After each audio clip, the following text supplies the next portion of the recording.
about half of all marriages in the US end in divorce.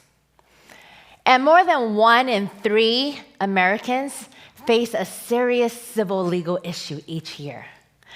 So if you look at the person to your left and you look at the person to your right, one of the 3 of you are either experiencing a legal issue right now or will be one in the next year. As a lawyer who handles cases on a regular basis, those statistics were never surprising to me until I became one of them. One day, years ago, I found myself sitting in a lawyer's office. I remember clear as day the brown mahogany table in front of me, the stacks of books on the bookshelf to my left, and to my right, the certificates on the wall, all framed up. Usually I'm sitting on the side of the attorney's table giving the advice, but this time I was in the client's chair. And I remember staring down at a bill thinking, wait, how is this even possible? Because it said $38,000 for 1 month. I asked my attorney, what exactly did we accomplish? And he said, we made progress. And I remember thinking to myself, if this is progress, I cannot afford success. For most of my life, I was actually very much used to success. Growing up as an ABC in the United States, American-born Chinese, everything was pre-planned by my Taiwanese tiger mom. I followed the plan, I checked all the boxes, I got into engineering school at UC Berkeley, even finished early in 2.5 years at the age of 19. I went to law school, I passed my bar exam on the first try, and I landed my dream job at a top intellectual property law firm. Everything was great, life was awesome. Everything was according to plan, everything was structured, predictable, and controlled until it started to crumble. A year after I finished law school, at the age of 25, I got pregnant before marriage, which in my world was not okay. We ended up getting married, not because we were ready, but because it felt like the right thing to do. And then barely a year in, the marriage started to crumble too. What looked like a perfect life was quietly falling apart. And I was embarrassed. I was already embarrassed to tell people that I had gotten pregnant before marriage. And now I had to tell people that the marriage was over too. I remember during the days right after I had filed my divorce, not even a month since my second child was born, my whole body felt numb. I wanted to cry, but I couldn't. No tears would even come out. I couldn't feel anything, which is worse than if the tears could just flow. How could I be splitting up with the person that I had just created 2 human beings with? Part of me knew that time would pass and time would heal, but in that moment, I just wished I could hit fast forward to when it didn't hurt anymore, as if life had a skip button. I remember nights when I couldn't sleep alone at night. I needed my friends or my mom to be in the room with me. That's how far life had crumbled. My divorce ended up lasting 4 years. We were only married for 1.5 years. Apparently, our divorce had more commitment than the marriage. With our 2 young kids in the middle of the war, we fought over custody, finances, everything under the sun, borrowing money and maxing out credit cards just to keep it going. And between the 2 of us, we spent $500,000 in attorney fees. At the beginning, I remember thinking, how hard can this be? Even though I didn't practice family law at the time, it still felt simple with my legal background.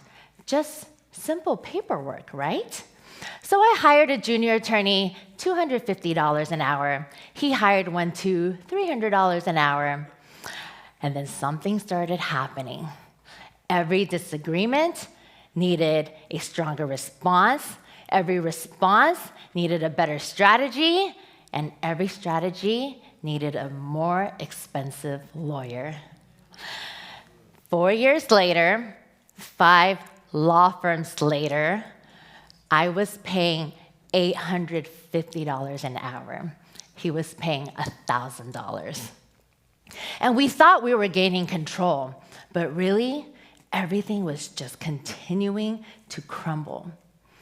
The crumble doesn't just bring one emotion, it brings everything. Grief, anger, confusion, loss. But it also does something unexpected. It sharpens our focus. It makes everything all of a sudden feel important, urgent, justified. When everything falls apart, we suddenly see things more clearly, and there's an energy in that moment, a kind of intensity, focus, clarity, even motivation. The problem is, most of us use that energy to try to hold everything together instead of using it to build something new. And that's the mistake. At some point during my crumble, I had to ask myself the tough question. Am I still healing, or am I just trying to win? So one day, towards the end of my 4-year divorce, during one of my usual venting sessions with a good friend of mine, I guess he must have gotten sick of my victim stories, he invited me to a transformation workshop. And during that event, one of my coaches asked me, "You know, Liz, what if this wasn't the end of your journey? What if this was a gift instead?"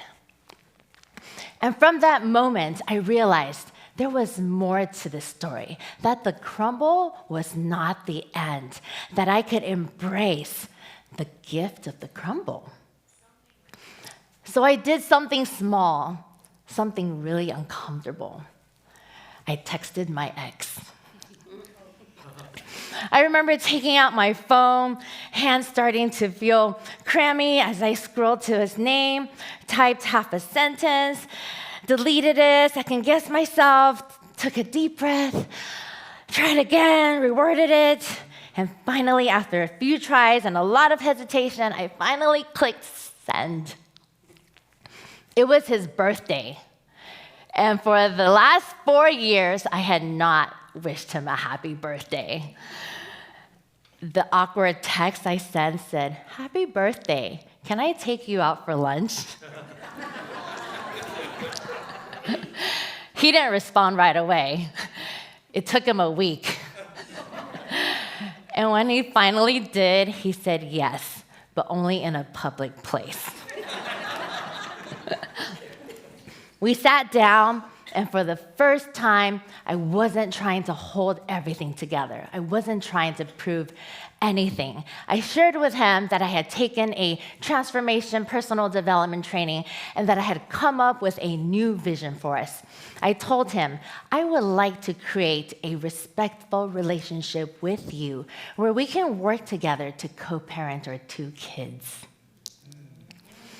He sat there looking at me with eyes open wider than normal and finally said, "It sounds really nice, but it's really hard to believe." Because up until that point, the past had not matched the words that were coming out of my mouth. And I said, "That's all right. Actions will speak louder than words." But that was the moment everything started to shift. Not overnight, but that was the first time I stopped trying to stop the crumble and started to learn from it. Each action I took from that point forward revolved around my vision, a respectful relationship. I no longer allowed the late pickups to trigger me. I no longer allowed his actions to control my actions, and I based my actions on my vision. Within 6 months of that lunch, our divorce was finalized. Our relationship had taken a 180-degree turn, and till this day, we are still on good terms co-parenting our 2 kids. And from that brutal 4-year crumble, I realized 2 things. 1, divorce is really expensive. And 2, I was on the wrong side of the business. So in addition to gaining the gift of the newfound relationship with my ex, I decided to give myself a bonus gift, given the greedy self I am. So I expanded my law firm into family law and divorce law, which during the pandemic was very professionally productive. So this talk apparently should be titled The Gifts of the Crumble. But just as how we can reap multiple gifts from a crumble if we choose to, life also doesn't just stop at one crumble. A couple years after my divorce ended, the universe tested me with yet another crumble. Not a divorce this time, but a business breakup. And if you've ever been through something like that, you know it's just like a divorce. You devoted your time, your money, your energy into building your business baby. And then suddenly, everything is falling apart again. And this time, it would have been easy to go right back into the same pattern. Hire the lawyers, fight, spend the money. But I didn't this time because by then, I understood something I didn't understand before. I didn't have to use that energy to fight. I could use it to build. So I walked away and I took all that gifted energy into building. Because here's the truth. We can't build something new while we're still trying to justify and hold the old version together. That's the gift of the crumble. We actually see this all around the world. There are people who experience unimaginable loss, death, illness, devastation. And instead of staying in that place, they build foundations, they build movements, they even change laws. For example, after the Sandy Hook Elementary School shooting that happened years ago, families of the victims built organizations like Sandy Hook Promise to prevent future violence from happening. In my own city of Monterey Park, we experienced the worst mass shooting in the history of Los Angeles County in 2023, where 11 lives were lost. And from that tragedy, we created a nonprofit organization called Asian Minds Matter to spread mental health awareness in the Asian American community. The crumble is inevitable at some point in all of our lives. Something will fall apart. It could be a relationship, it could be a career, it could be a death. The question we should ask is not, why did this happen to me?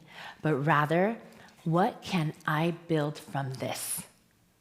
So the next time life starts to crumble, don't just try to hold it together. Pause, look, learn from it, use it. Because the crumble is not the end. It's the beginning of something we didn't even know we were capable of building. And that's the gift of the crumble. Thank you.